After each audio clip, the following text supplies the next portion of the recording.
Badakizu duela 40 urte Gasteizko jaiak guduzelai bihurtu zirela, hiria sutan, hamarnaka zauritu, bluesen eta punkien arteko borrokak eta kontzertuak barrikada eta kepoteen erdian.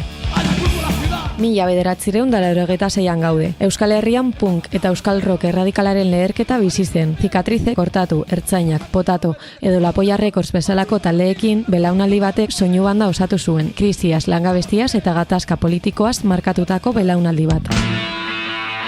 Gatazkak une gogorrenetariko bat bizi zuen. Etaren ekintza armatuak bederkatzen ziren. Gerra zikina areagotu zen. Eta 1986ko uztailean, estatu frantziarra hamarnaka euskal errefuxiatu hasi zen atxilotzen eta Espainiako poliziaren esku uzten.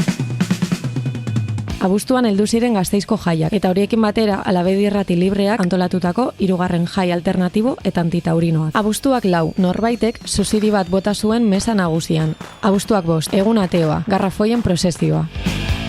Abuztuak 6. Alabedik, amnistiaren alde eta estradizioaren aurkako mobilizazioak babesten ditu. Gaueko 12etan, 4.000 lagun abiarazten dira txosnetatik. Gobernu zibilaren atarian, liskarrak hasi ziren. Polizia oldartu zen kepote eta gomosko pilotekin, baita zu errealarekin ere. Iskanbilak erdigune osora edatu ziren. Gazteen taldeek molotov koktelak bota zituzten. Seinaleak erauzi, hiri-altzariak, dendak, banketxeak, eraikin publikoak, baita Eusko Legebiltzarrari eraso egin zioten ere.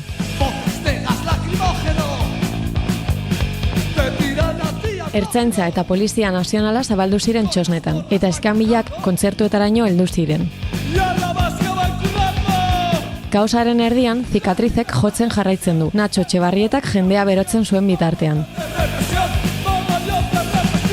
Gauak 100 zauritu baino gehiago utzi zituen.